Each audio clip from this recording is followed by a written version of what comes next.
আসসালামু আলাইকুম শিক্ষার্থীরা, কেপিবি স্কুল অ্যান্ড কলেজ কর্তৃক আয়োজিত অনলাইন ক্লাসে আমি সহকারী শিক্ষক শাহনাজ শারমিন সবাইকে স্বাগতম। শিক্ষার্থীরা, আশা করি সবাই ভালো আছো, সুস্থ আছো। শিক্ষার্থীরা, আজ আমি তোমাদের অষ্টম শ্রেণীর বিজ্ঞান বিষয়ক ত্রয়োদশ অধ্যায় খাদ্য পুষ্টি নিয়ে আলোচনা করব। গত ক্লাসে আমি তোমাদের এই অধ্যায়টি নিয়ে কিছুটা অংশ আলোচনা করেছি। সেই আলোচিত অংশে ছিল শর্করা, আমিষ এবং স্নেহ পদার্থের গঠন, উৎস এবং কাজ। আজ আমি প্রথমেই তোমাদেরকে এই তিনটি খাদ্য উপাদানের অভাবজনিত সমস্যা নিয়ে আলোচনা করছি। আশা করছি তোমরা খুব মনোযোগ সহকারে ক্লাসগুলো খেয়াল করবে। শিক্ষার্থীরা, প্রথমে আসো আমরা শর্করা জাতীয় খাদ্যের অভাবজনিত সমস্যাগুলো নিয়ে আলোচনা করি। আমরা জানি যে আহারে কম বা বেশি শর্করা গ্রহণ উভয়ের দেহের জন্যই ক্ষতিকর। তাই দেখা যায় শর্করার অভাবে অপুষ্টি দেখা দেয়। রক্তে শর্করার পরিমাণ কমে গেলে দেহে বিপাক ক্রিয়ার সমস্যা সৃষ্টি হয়। আর এছাড়াও দেখা যায় যে রক্তে শর্করার মাত্রা কমে গেলে হাইপোগ্লাইমিয়ার লক্ষণ দেখা দেয়। খেয়াল করো শিক্ষার্থীরা, যদি আমাদের রক্তে শর্করার মাত্রা কমে যায় তাহলে হাইপোগ্লাইমিয়া নামক এক ধরনের রোগ রয়েছে, সেটা দেখা দেয়। এবং এই রোগের যে লক্ষণগুলো রয়েছে শিক্ষার্থীরা একটু খেয়াল করো। এই ক্ষেত্রে দেখা যায় যে আমাদের খুব ক্ষুধা অনুভব হবে, আবার মাঝে মাঝে বমি বমি ভাব হয়ে থাকে। আর এছাড়া দেখা যায় যে অতিরিক্ত ঘাম হয়ে থাকে এই রোগটি হলে। আর এছাড়াও হৃদকম্পন বেড়ে বা কমে যেতে পারে। আশা করি শিক্ষার্থীরা তোমরা খুব ভালো করে মনে রাখবে জিনিসগুলো। আমি আবারও বলছি, এই হাইপোগ্লাইমিয়া এই রোগটি দেখা দিলে দেখা যায় যে আমাদের খুব ক্ষুধা অনুভব হয়, কিন্তু আবার বমি বমি ভাবও হয়। এছাড়া দেখা যায় যে অতিরিক্ত ঘাম হচ্ছে আমাদের শরীরে, আর হৃদকম্পন বেড়ে যেতে পারে কিংবা কমেও যেতে পারে। এখন আসো শিক্ষার্থীরা, আমরা আমিষের অভাবজনিত সমস্যা নিয়ে আলোচনা করি। শিক্ষার্থীরা, সাধারণত দেখা যায় যে খাদ্যে পরিমিত প্রয়োজনীয় জৈব আমিষ বা মিশ্র আমিষ না থাকলে শিশুর দেহে আমিষের অভাবজনিত সমস্যার সৃষ্টি হয়ে থাকে। এছাড়াও দেখা গেছে যে দেহের স্বাভাবিক বৃদ্ধি এবং গঠনও ক্ষতিগ্রস্ত হয়। আর এই ক্ষেত্রে দেখা যায় শিশু পুষ্টিহীনতায় ভুগলে দেহের বৃদ্ধি ব্যাহত হয়। এই ক্ষেত্রে দেখা যায় যে শিশুদের ক্ষেত্রে কোয়াশিওরকর ও ম্যারাসমাস রোগটা দেখা দেয়। শিক্ষার্থীরা, আমরা এখন এই কোয়াশিওরকর এবং ম্যারাসমাস রোগের লক্ষণগুলো নিয়ে আলোচনা করছি। শিক্ষার্থীরা খেয়াল করো, কোয়াশিওরকর রোগের লক্ষণ। এই ক্ষেত্রে দেখা যায় যে শিশুদের খাওয়ায় অরুচি হয়। আর অন্য ক্ষেত্রে আমরা যেটা দেখতে পাচ্ছি সেটি হচ্ছে পেশি শীর্ণ ও দুর্বল হতে থাকে, চামড়া এবং চুলের মসৃণতা ও রং নষ্ট হয়ে যায়। এছাড়াও দেখা যায় যে ডায়রিয়া রোগ হয়, শরীরে পানি আসে, পেট বড় হয়। শিক্ষার্থীরা খেয়াল করো যে এই যে লক্ষণগুলো আছে, এই লক্ষণগুলো আমাদের কি হচ্ছে শিশুদের ক্ষেত্রে দেখা যাচ্ছে। উপযুক্ত চিকিৎসার দ্বারা এই রোগটা নিরাময় হলেও দেহে মানসিক স্থবিরতা আসে। কোয়াশিওরকর রোগ মারাত্মক হলে শিশুর মৃত্যুও হতে পারে। এখন আমরা দেখছি ম্যারাসমাস রোগের লক্ষণ। আমিষ ও ক্যালোরি উভয়ের অভাবে ঘটে, ফলে দেহের বৃদ্ধি বন্ধ হয়ে যায়, শরীর ক্ষীণ হয়ে অস্থি চর্মসার হয়, চামড়া বা ত্বক খসখসে হয়ে ঝুলে পড়ে, শরীরের ওজন হ্রাস পায়। অবশ্যই খেয়াল করছো শিক্ষার্থীরা, কোয়াশিওরকর এবং ম্যারাসমাস রোগের লক্ষণগুলো কী কী রয়েছে। তাহলে আমরা খুব ভালো করে এই লক্ষণগুলো মনে রাখার চেষ্টা করব, এবং এগুলো যেন আমরা আমাদের জীবনে সবসময় প্রয়োগ করতে পারি। অর্থাৎ দেখা যায় যে এগুলো মনে রাখলে আমরা এই রোগগুলো থেকে খুব সহজেই বাড়ির বাচ্চাদের রক্ষা করতে পারবো। এজন্য আমাদেরকে আমিষ জাতীয় খাবারগুলো খুব পরিমিত পরিমাণে অবশ্যই গ্রহণ করতে হবে। শিক্ষার্থীরা, এখন আসুন স্নেহের অভাবজনিত সমস্যাগুলো আমরা নিয়ে একটু আলোচনা করছি। সাধারণত দেখা যায় যে খাদ্যে স্নেহ পদার্থের অভাব ঘটলে দেহের চর্বিতে দ্রবণীয় ভিটামিনের অভাবও পরিলক্ষিত হয়। যেহেতু ভিটামিন আমাদের স্নেহ পদার্থে দ্রবণীয় ভিটামিনও রয়েছে। এছাড়া দেখা যায় যে ভিটামিনের অভাবজনিত রোগ দেখা যায়, সেই ক্ষেত্রে দেখা যাবে যে ত্বক শুষ্ক ও খসখসে হয়। শিশুদের ক্ষেত্রে একজিমা এবং বয়স্কদের ক্ষেত্রে চর্মরোগ দেখা দেয়। অর্থাৎ দেখা যায় যে এই চর্বি জাতীয় অ্যাসিডের অভাবে শিশুদের একজিমা রোগ হয়, আর বয়স্কদের চর্মরোগ প্রতিরোধের ক্ষমতা কমে যায়। এই কারণে আমাদের স্নেহ জাতীয় পদার্থটিও পরিমিত পরিমাণে অবশ্যই গ্রহণ করতে হবে।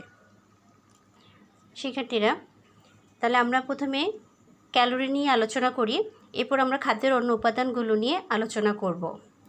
সাধারণত দেখা গেছে যে শর্করা, আমিষ ও স্নেহ পদার্থ খাদ্যের এই তিনটি উপাদান দেহে তাপ উৎপন্ন হয়, আর এই তাপ আমাদের দেহে কাজ করার শক্তি যোগায়। কোন খাদ্যে পুষ্টি উপাদান ও তার পরিমাণ জানার জন্য শর্করা, আমিষ ও চর্বির ক্যালোরি মূল্য বের করতে হয়। এই ক্ষেত্রে দেখা গেছে যে ভিটামিন, খনিজ লবণ ও পানির ক্যালোরি মূল্য 0 ধরে হিসেব করতে হচ্ছে।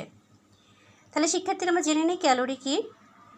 1 গ্রাম পানির তাপমাত্রা 1 ডিগ্রি সেলসিয়াস বাড়াতে প্রয়োজনীয় তাপ হচ্ছে 1 ক্যালোরি। সেক্ষেত্রে খেয়াল করো, 1000 ক্যালোরি সমান 1 কিলো ক্যালোরি। আমাদের দেহে দেখা যাচ্ছে যে খাদ্যে তাপশক্তি মাপার একক হলো কিলো ক্যালোরি। আমাদের দেহে 1 গ্রাম শর্করা থেকে 4 কিলো ক্যালোরি, 1 গ্রাম আমিষ থেকে 4 কিলো ক্যালোরি এবং 1 গ্রাম চর্বি থেকে 9 কিলো ক্যালোরি শক্তি উৎপন্ন হয়। শিক্ষার্থীরা খেয়াল করো, এখানে মোল বিপাক একটি শব্দ রয়েছে, এটি তোমাদেরকে নিয়ে আমি অবশ্যই আলোচনা করব। একটু সবাই মনোযোগ সহকারে শোনো। আমাদের দেহের ভিতর খাদ্য পরিপাক, শ্বসন, রক্ত সংবহন ইত্যাদি যে কার্যক্রমগুলো রয়েছে তার সবই কিন্তু বিপাক ক্রিয়ার অন্তর্গত। এখন খেয়াল করো, মোল বিপাকটা আসলে কি। এই বিপাক ক্রিয়া চালনার জন্য যে শক্তি প্রয়োজন তাকে মোল বিপাক বলে। আমাদের শারীরিক পরিশ্রমেও আমাদের শক্তি ব্যয় হয়। তাহলে খেয়াল করো শিক্ষার্থীরা, এই যে মোল বিপাকটা হচ্ছে এবং শারীরিক পরিশ্রমের যে শক্তি ব্যয়টা হচ্ছে, সেই শক্তি কিন্তু আমরা পাই খাবার থেকে। অর্থাৎ দেখা গেছে যে আমাদের দেহে দুইভাবে শক্তি ব্যয় হয়। একটি হচ্ছে দেহের অভ্যন্তরীণ কাজে অর্থাৎ মোল বিপাকে, এবং অন্যটি হচ্ছে পরিশ্রমের কাজে।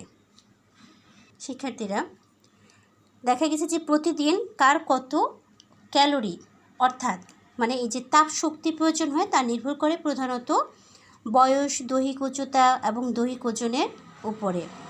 এছাড়াও দেখা গেছে যে বিভিন্ন পেশা বা এবং স্ত্রী পুরুষ ভেদে দৈনিক ক্যালোরি চাহিদা কম বা বেশি হয়ে থাকে। তাহলে শিক্ষার্থীরা, আমরা বুঝতে পেরেছি আসলে ক্যালোরি কি। আমি আবারও বলছি, খেয়াল করো, অর্থাৎ খাদ্যের তাপশক্তি মাপার এই এককটাই হচ্ছে কিলো ক্যালোরি। শিক্ষার্থীরা, তাহলে এখন আসো আমরা খাদ্যের অন্য যে 3টি উপাদান নিয়ে আলোচনা করব। তার প্রথমেই রয়েছে ভিটামিন। তাহলে ভিটামিন কি সেটা আমাদেরকে অবশ্যই জানতে হবে। ভিটামিন বলতে আমরা খাদ্যের ওই সব জৈব রাসায়নিক পদার্থকে বুঝি যা খাদ্যে সামান্য পরিমাণে উপস্থিত থেকে দেহের ক্ষয়পূরণ, বৃদ্ধি সাধন বা তাপশক্তি উৎপাদন ইত্যাদি বিভিন্ন ক্রিয়াগুলো সুসম্পন্ন হতে সাহায্য করে। অর্থাৎ ভিটামিন হচ্ছে এক ধরনের জৈব রাসায়নিক পদার্থ। ভিটামিনেরও প্রকারভেদ রয়েছে। শিক্ষার্থীরা খেয়াল করো, দ্রবণীয়তার গুণ অনুসারে ভিটামিনকে 2 ভাগে ভাগ করা যায়, যথা 1 নম্বর হচ্ছে স্নেহ জাতীয় পদার্থে দ্রবণীয় ভিটামিন। তাহলে স্নেহ জাতীয় পদার্থে দ্রবণীয় ভিটামিন কী কী? ভিটামিন এ, ডি, ই এবং কে। এরপরে যে ভিটামিন রয়েছে সেটা হচ্ছে পানিতে দ্রবণীয় ভিটামিন। এই ক্ষেত্রে ভিটামিনগুলো হচ্ছে ভিটামিন বি কমপ্লেক্স এবং ভিটামিন সি। তাহলে এই হচ্ছে আমাদের ভিটামিনের প্রকারভেদ। শিক্ষার্থীরা, তাহলে আসো এখন আমরা বিভিন্ন ভিটামিনগুলো নিয়ে আলোচনা করি। প্রথমে আমরা আলোচনা করি স্নেহজাতীয় পদার্থে দ্রবণীয় ভিটামিন। প্রথমেই রয়েছে কি ভিটামিন এ। তাহলে এটির উৎস হচ্ছে মাছের তেল, প্রাণী স্নেহে প্রচুর পরিমাণে ভিটামিন এ পাওয়া যায়। এছাড়াও দেখা যায় ক্যারোটিন সমৃদ্ধ সবুজ শাকসবজি যেমন লাল শাক, পুঁই শাক, পালং, টমেটো, গাজর, বিট ও মিষ্টি কুমড়া ইত্যাদিতে ভিটামিন রয়েছে। বিভিন্ন ধরনের ফল যেমন পেঁপে, আম, কাঁঠাল ভিটামিন এ থাকে। এছাড়াও দেখা যায় ছোটো যে মাছগুলো রয়েছে যেমন মলা, ঢেলা, এই মাছগুলোতেও প্রচুর পরিমাণে ভিটামিন এ থাকে। সেজন্য আমাদের এই ভিটামিন এ জাতীয় খাবারগুলো খাওয়ার অভ্যাস করতে হবে। খেয়াল করে শিক্ষার্থীরা, ভিটামিন এর কাজ দৃষ্টিশক্তি স্বাভাবিক রাখা, ত্বক ও শ্লেষ্মা ঝিল্লিকে সুস্থ রাখা এবং দেহকে বিভিন্ন সংক্রামক রোগের হাত থেকে রক্ষা করা, খাদ্যদ্রব্য পরিপাক, এছাড়া ক্ষুধার যে উদ্রেক হচ্ছে, আমাদের যে ক্ষুধা লাগছে এই উদ্রেক করা, রক্তের স্বাভাবিক অবস্থা বজায় রাখা ও দেহের পুষ্টি ও বৃদ্ধিতে সহায়তা করা। শিক্ষার্থীরা খেয়াল করো, ভিটামিন এর অভাবজনিত যে রোগগুলো রয়েছে, প্রথমে রয়েছে রাতকানা। এই রাতকানা রোগের সাথে আমরা সবাই কম বেশি পরিচিত। এই রোগের লক্ষণ স্বল্প আলোতে, বিশেষ করে রাতে আবছা আলোতে দেখতে না পাওয়া। শিশুরা এই রোগে বেশি আক্রান্ত হয়। দীর্ঘদিন ধরে এই অবস্থা যদি চলতে থাকে তাহলে চোখ সম্পূর্ণরূপে অন্ধ হয়ে যেতে পারে। আর এছাড়াও দেখা যায় এই রোগে আক্রান্ত শিশুকে সবুজ শাকসবজি, রঙিন ফলমূল খাওয়ানো উচিত। ভিটামিন এ ক্যাপসুল রাতকানা রোগ প্রতিরোধে সাহায্য করে। আমাদের দেশে টিকা দিবসে বিভিন্ন টিকা কেন্দ্রে শিশুদের ভিটামিন এ ক্যাপসুল খাওয়ানো হয়। সেদিকে আমরা অবশ্যই একটু খেয়াল রাখবো যেন বাচ্চাদের 1 থেকে 5 বছর বয়সের মধ্যে ভিটামিন এ ক্যাপসুলগুলো খাওয়ানো হয়। জেরাপথ্যালমিয়া, ভিটামিন এর অভাব ঘটলে চোখের কর্নিয়ার আচ্ছাদন ক্ষতিগ্রস্ত হয়। কর্নিয়ার উপর শুষ্ক একটা স্তর পড়ে, তখন দেখা যায় যে চোখ শুকিয়ে যায় এবং পানি পড়া বন্ধ হয়ে যায়, চোখে আলো সহ্য হয় না, চোখে পুঁজ জমে এবং চোখের পাতা ফুলে যায়। শিক্ষার্থীরা খেয়াল করো, এই যে ভিটামিন এ জনিত যে রোগগুলো আছে, রাতকানা, জেরাপথ্যালমিয়া, এগুলো আমরা অবশ্যই ভালো করে পড়ব এবং ভিটামিন এ জাতীয় খাবারগুলো খাওয়ার আমাদেরকে অভ্যাস করতে হবে।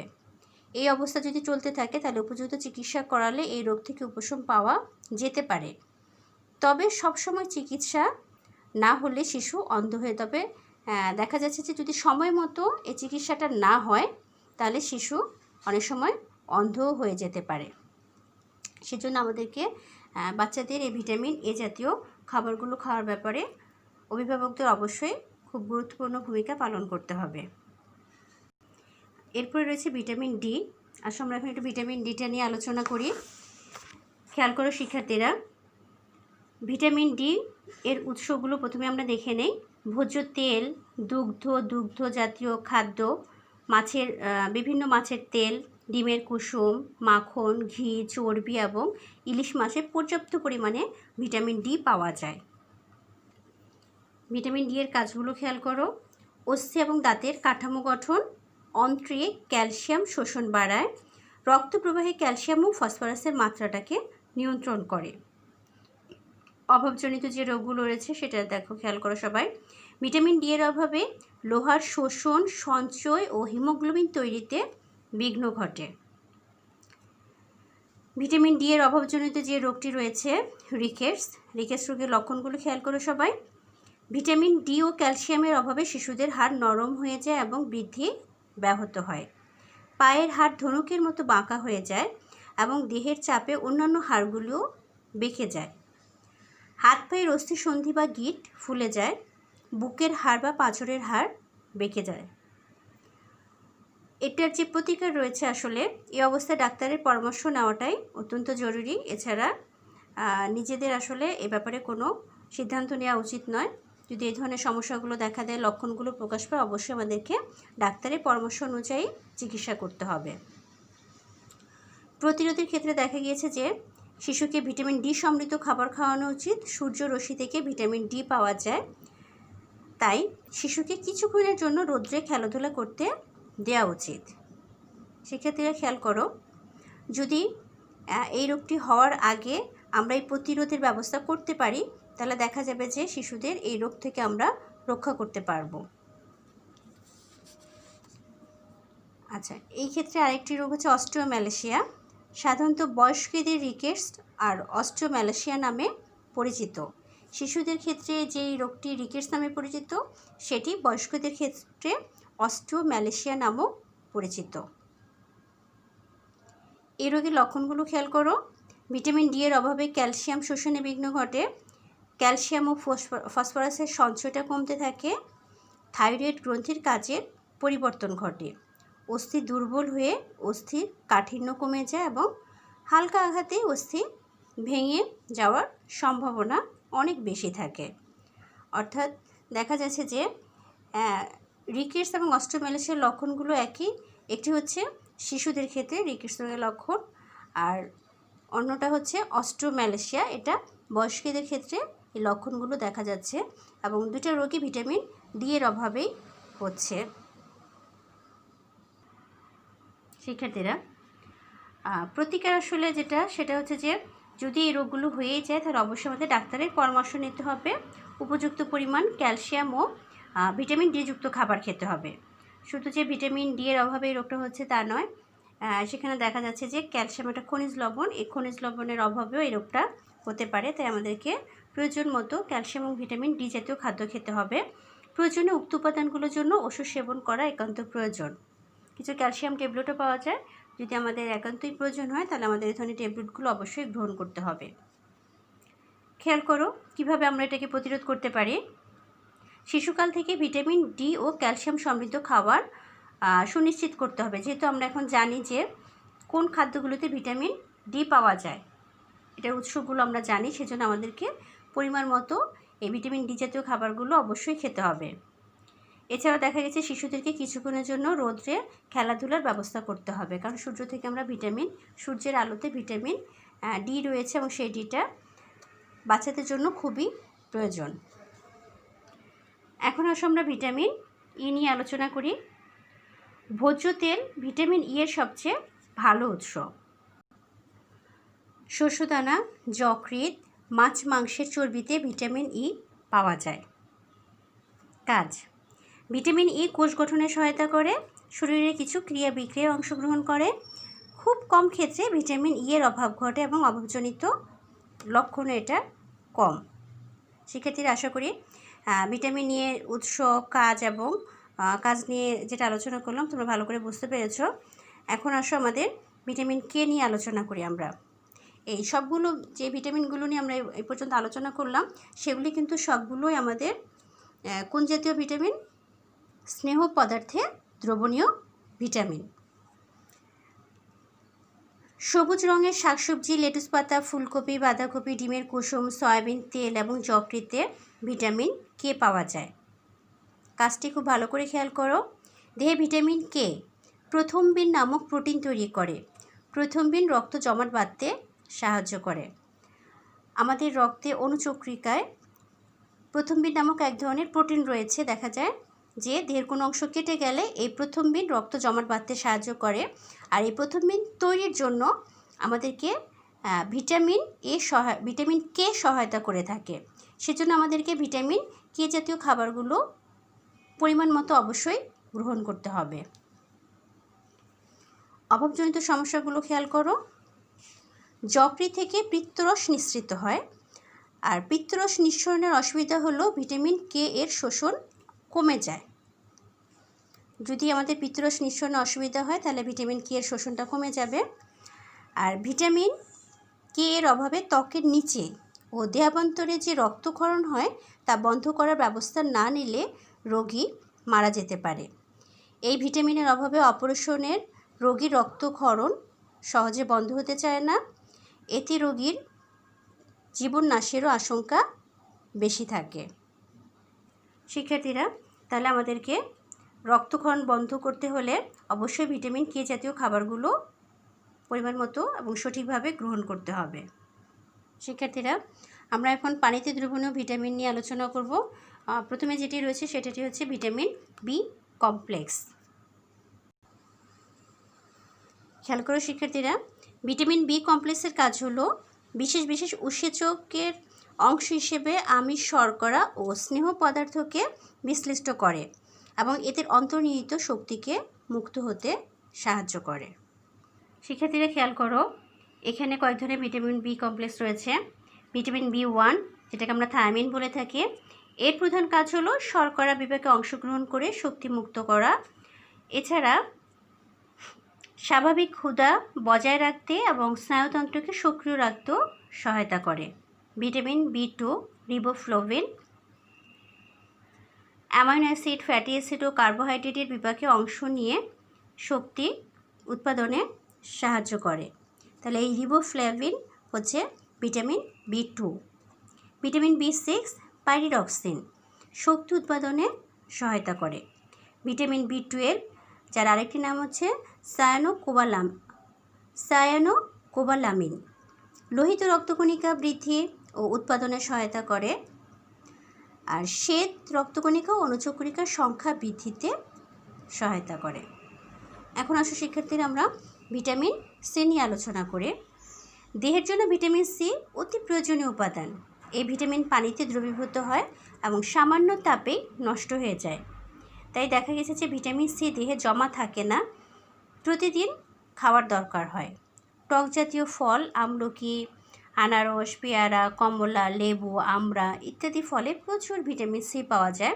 এগুলো হচ্ছে ভিটামিন সি এর উৎস। এছাড়াও দেখা যাচ্ছে সবুজ শাকসবজি, ফুলকপি, বাঁধাকপি, টমেটো, লেটুস পাতা থেকেও আমরা ভিটামিন সি পাই। পাকা ফল অপেক্ষা কাঁচা সবজি, ফলে এই ভিটামিনটা বেশি থাকে। এছাড়াও ভিটামিন সি পেশি ও দাঁত মজবুত করে, ক্ষত নিরাময় ও চর্মরোগে সহায়তা করে, কণ্ঠনালী ও নাকের সংক্রমণ প্রতিরোধ করে। খেয়াল করে শিক্ষার্থীরা, এটা অভাবজনিত যে রোগটা রয়েছে সেগুলো হচ্ছে প্রাপ্তবয়স্কদের দেহে ভিটামিন সি এর অভাব প্রকট হলে যে লক্ষণগুলো দেখা যায় সেগুলো হচ্ছে হাড়ের গঠন শক্ত মজবুত হতে পারে না, হাড় দুর্বল ও ভঙ্গুর হয়ে যায়, ত্বক খসখসে হয়, চুলকায়, ত্বকে ঘা হলে সহজে তা শুকাতে চায় না। আর ভিটামিন সি এর অভাবে যে রোগটি হয় সেটা হচ্ছে স্কারভি। লক্ষণগুলো খেয়াল করো।